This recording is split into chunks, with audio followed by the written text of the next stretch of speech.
O nosso pensamento impulsiona de tal modo o fluido cósmico à nossa volta, que imprime sobre ele ondulações. Como aquela pedra atirada sobre o leito plácido, ou espelho plácido dos lagos, que de acordo com a sua estrutura determinou ondas de características diferentes. Nosso pensamento, porque todas as coisas que Deus fez, pulsa, vibra. Nós fomos criados por Deus, seres criados por Deus, também pulsamos. O espírito, na ordem do universo, se assemelha ao coração no campo do organismo. Desde que nasce o coração, no feto, ele nunca mais para de bater, até a morte biológica. Desde que Deus cria o espírito, ele nunca mais para de pensar. E como o espírito não morre, pensar é um atributo permanente, perpétuo, ou se quisermos, eterno do espírito. Esse pensar, o que nós chamamos pensar, é a pulsação da alma. Diríamos em termos materiais, em termos humanos, é a respiração da alma. Pensar é emitir. Cada alma que pulsa, impulsiona o fluido à sua volta, de acordo com a intensidade dessa pulsação. Daí então, onde estão espíritos mais limitados na sua evolução, as ondas que eles emitem, e como emitem de si, nós chamamos de mentais, porque mind, mente, se referem à psique grega, que exprimia alma, que quer dizer alma. Então é a alma que pulsa, é a psique que pulsa, é a ânima que pulsa, para usarmos o latim. Na medida em que essa ânima, que essa psique ganham valores, conquistam valores, sua pulsação é mais intensa, é mais rápida, é mais profunda, gerando cada vez mais ondas curtas. E aí dizemos, fulano está evoluindo. Nada obstante, nos circuitos religiosos e particularmente no circuito espírita, quando falamos em evolução, tem-se uma visão muito limitada de evolução. Porque a gente pensa que evoluído é o médium que incorpora, que materializa. Ele é muito evoluído, ele tem mediunidade. Mas no livro dos médiuns, Allan Kardec já deixou claro que a faculdade mediúnica em si não tem nada a ver com a evolução moral da criatura. Por isso há médiuns trabalhando pró-luz e há médiuns trabalhando pró-treva. Então não tem nada a ver ter mediunidade ou ser médium com a evolução. Há médiuns muito atrapalhados e há médiuns muito iluminados. Outros pensam que é evoluído quem é o presidente do centro, quem é o presidente da federação, quem é o presidente do conselho, quem é o presidente... evoluído. Não, isso é um cargo humano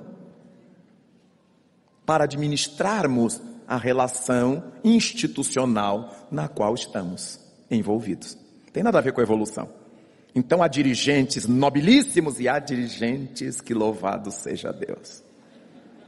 Porque não tem nada a ver isso com evolução. Outros acham que é evoluído quem fala 5 línguas, 10 línguas, 30 línguas.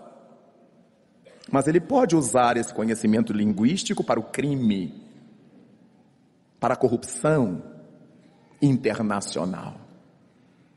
Não, mas ele é evoluído porque ele tem tantas faculdades.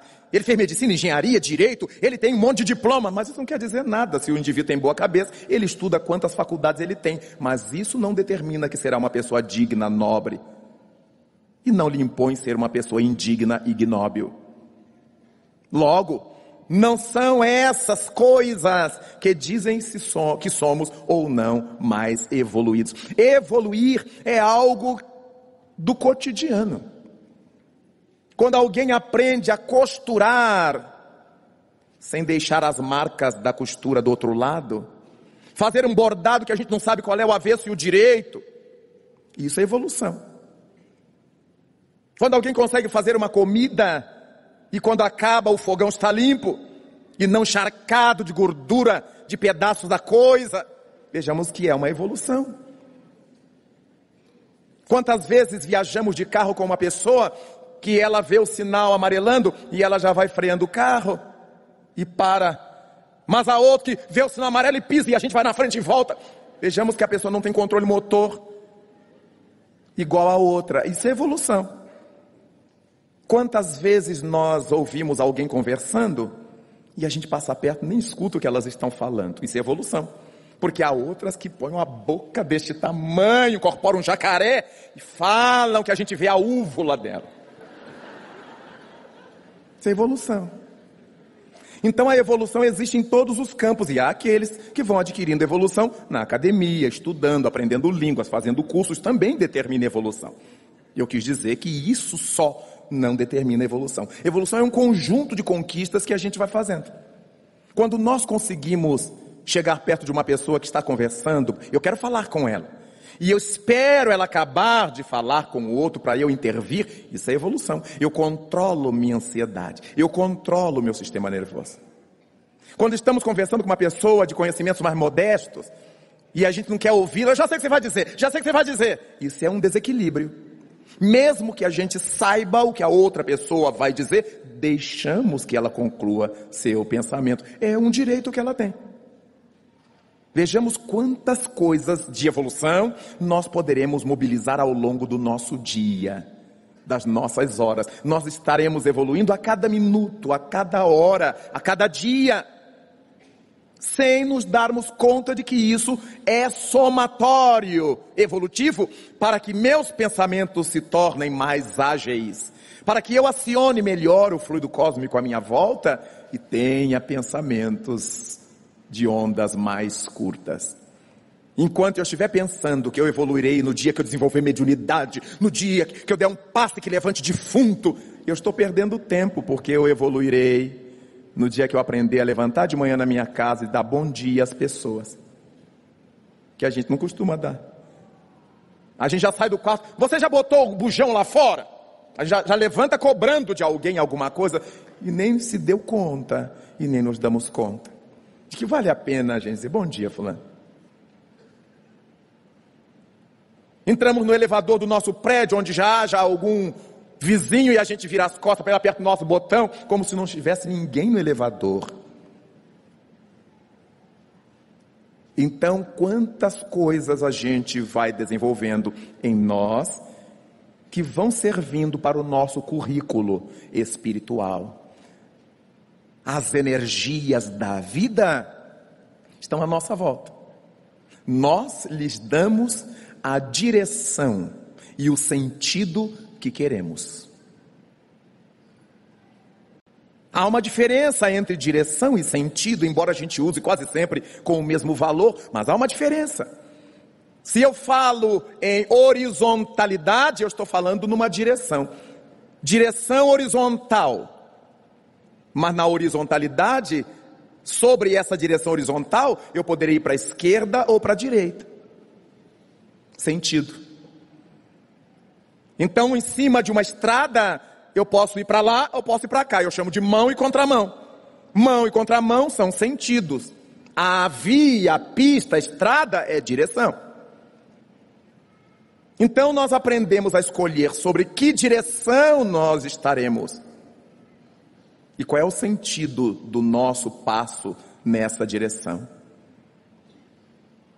Eu estou na direção do espiritualismo, tudo bem.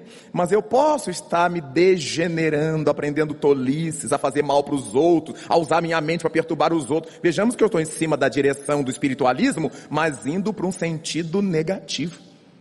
E eu posso usar o meu poder mental para fazer o bem, para engendrar a saúde, para animar as pessoas. Eu estou dando um outro sentido. Então, essa é a realidade na qual nos encontramos. Estamos mergulhados no universo de Deus, pousados temporariamente numa bólide cósmica, num planeta que vive num estágio de provas e expiações. Esse estágio de provas e expiações é conferido ao planeta Terra em virtude dos espíritos que sobre ele vivem, porque o planeta, geologicamente falando, não está em provas e expiações. Não tem nada para pagar, não tem nada para aprender. Não se utilizam esses dados para coisas. Uma porta, um tronco de madeira, não tem nada a aprender, não tem nada a resgatar. Coisas não tem. Então, se o mundo é um planeta de provações, ele é chamado assim porque aqui estamos nós, indivíduos humanos, necessitados de provações. Se o planeta é um mundo expiatório, não é o planeta geológico, é o planeta moral, é o planeta seres humanos, é o planeta comunidade de criaturas humanas, que já vivemos antes, realizamos coisas nobres e coisas ignóbeis.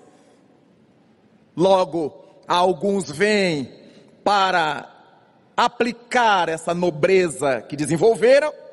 Para uns, nascer aqui é missão, aplicar as coisas nobres que carrega em si.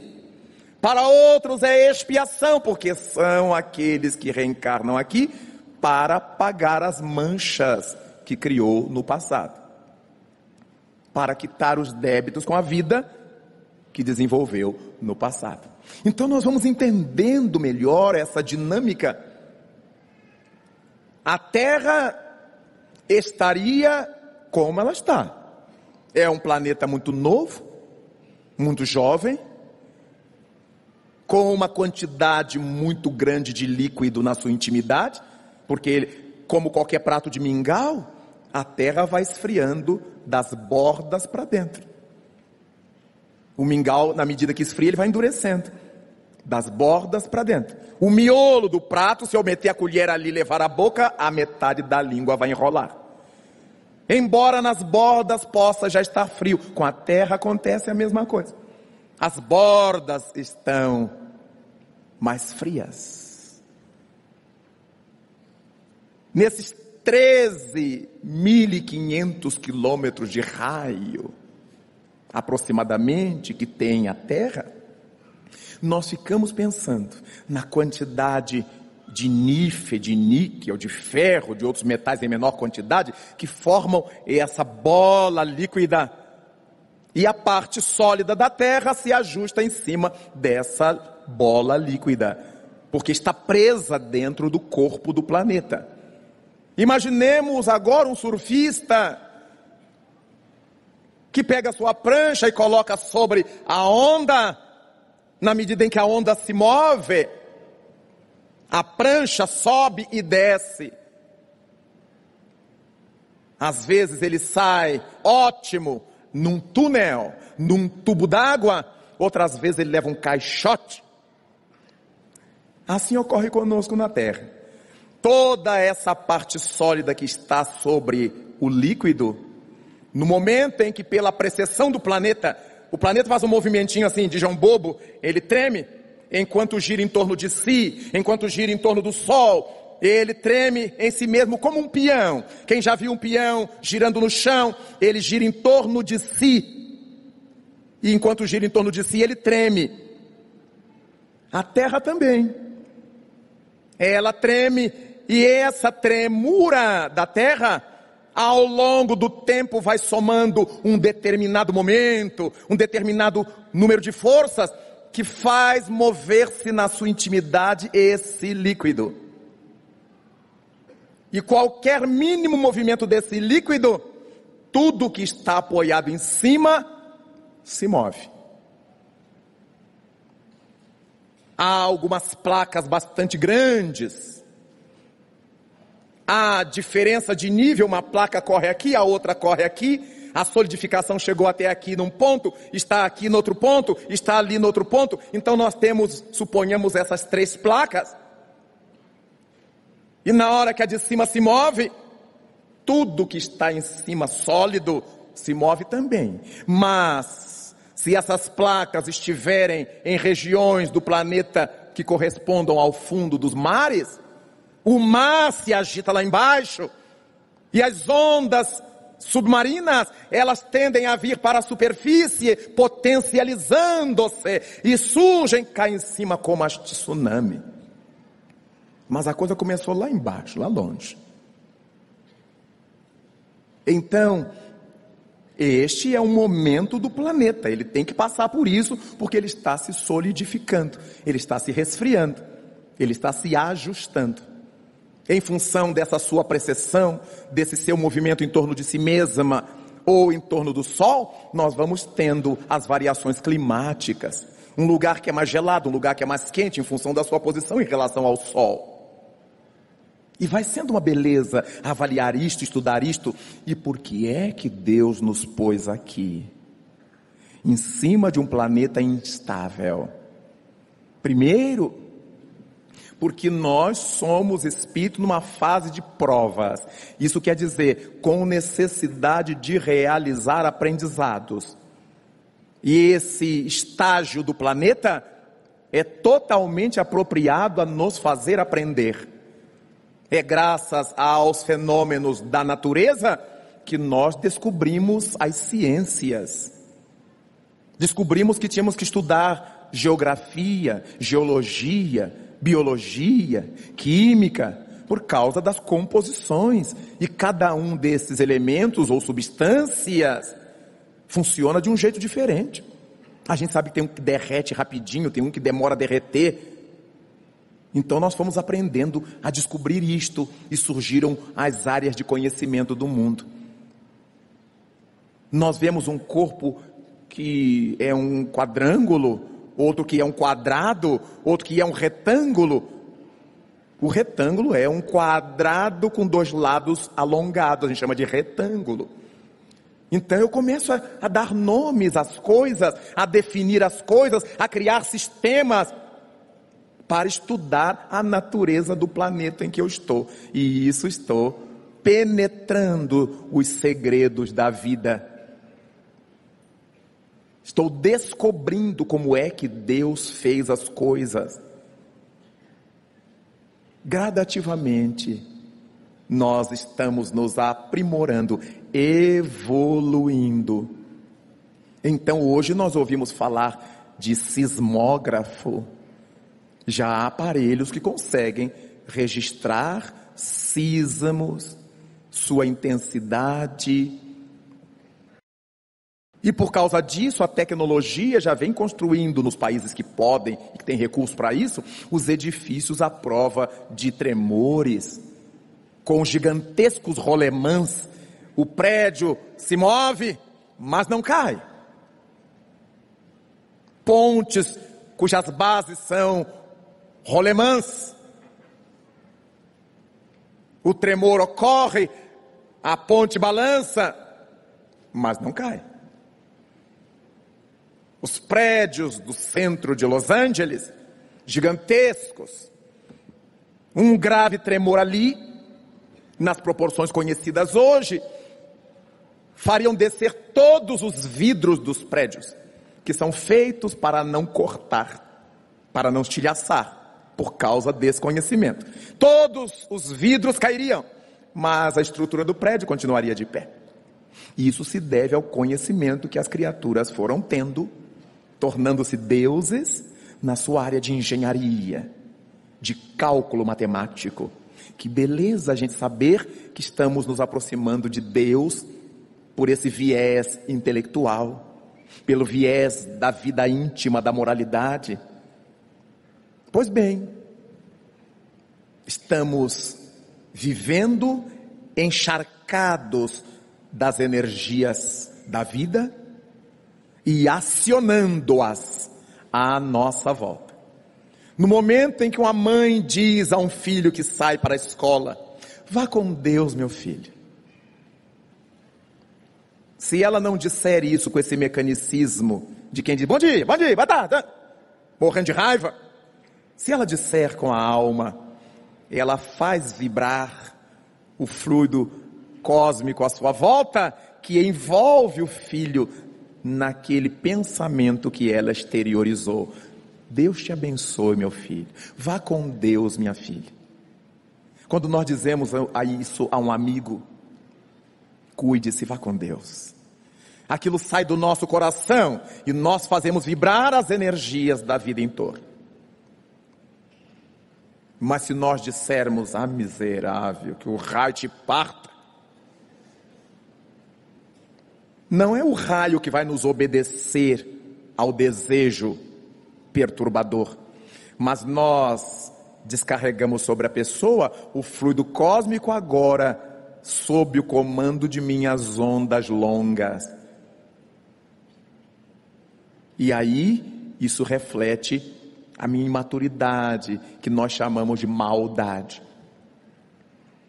Quando desenvolvemos a mente, nós temos um poder sobre a natureza em volta de nós.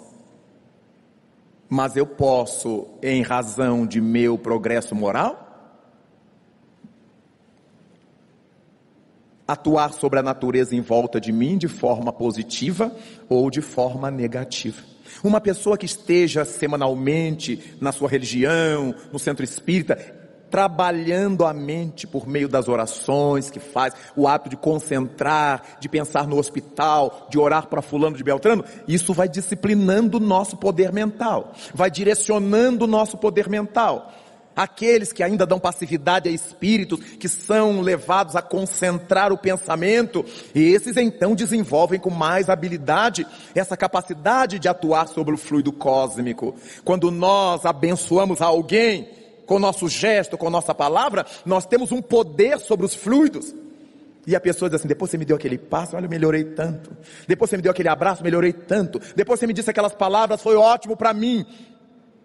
Mas esse mesmo indivíduo, quando se enraivece, é como se ele poluísse a fonte de águas puras. E todos que se abeberarem ficarão envenenados. Então, a criatura habituada a desenvolver a mente nas suas atividades semanais da religião, elas são muito mais responsáveis. Então, quando vemos pessoas que se dizem religiosas, que têm atividades religiosas, em crises de cólera, de raiva, elas estão espalhando veneno vivo. A sua frequência vibratória vai envenenando o fluido cósmico à sua volta, onde quer que ela esteja. Não é que a pessoa vai arrastando os seus fluidos ruins, ela vai se movendo no meio do fluido, e por onde ela passa, ela vai empesteando o fluido. Do mesmo modo que o feixe eletrônico, quando atravessa a atmosfera, por onde passa, vai criando um caminho luminoso, vai incandescendo as partículas em torno, e a gente vê o relâmpago. O nosso pensamento positivo também ilumina por onde ele passa. E o nosso pensamento negativo entenebrece, obscurece, enferma o fluido por onde ele passa. É por isso que onde está uma pessoa de má índole, as criaturas mais sensíveis sentem-se mal. Fisicamente, sentem-se mal. Onde esteja uma pessoa que vibre bem, cujo pensamento é um relâmpago luminoso, todo mundo quer estar perto. Víamos o fenômeno Chico Xavier. Ninguém queria sair de perto de Chico Xavier, mesmo que ele não dissesse nada, era só para olhar. Embora eu não tivesse referenciais exteriores, então eu achava que era só para olhá-lo, mas em verdade, aquela vibração de Chico estava me fazendo bem intimamente, e por eu me sentir bem intimamente, eu não queria me afastar dali.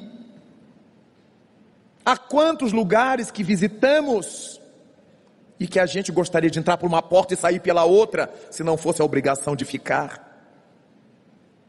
As energias envenenadas trabalhadas ali. E há tantos outros lugares que a gente vai e teria vontade de ficar. Eu queria ficar aqui. E de acordo com o lugar, com as condições, a gente fica. Quantos casebres pobres a gente visita e sente uma paz ali dentro. As pessoas são simples materialmente falando, mas elas são briosas em termos espirituais. Elas vibram coisa boa, elas estão felizes, como lembrou o nosso querido Alberto Almeida. É uma felicidade em todas as coisas. Elas põem felicidade em todas as coisas. A gente penetra um barraco, num gueto, numa favela, o chão de barro está limpo e bem batido. Nas paredes de tábua do barraco, as latas de azeite abertas, com as plantinhas bem arrumadas, mostrando que a pessoa, não podendo comprar o utensílio caro, ela abre a lata, põe terra dentro, mas o barraco está devidamente enfeitado, limpo. Onde ela põe a prateleirazinha de caixote ou da tábua que conseguiu, recorta jornal e faz a rendinha de jornal, mostrando bom gosto. E quantas vezes entramos em duplex, em apartamento de luxo, que está sujo, tudo jogado, mau cheiro, mal cuidado. E a gente diz assim, não adianta ter o dinheiro se não tem a sensibilidade.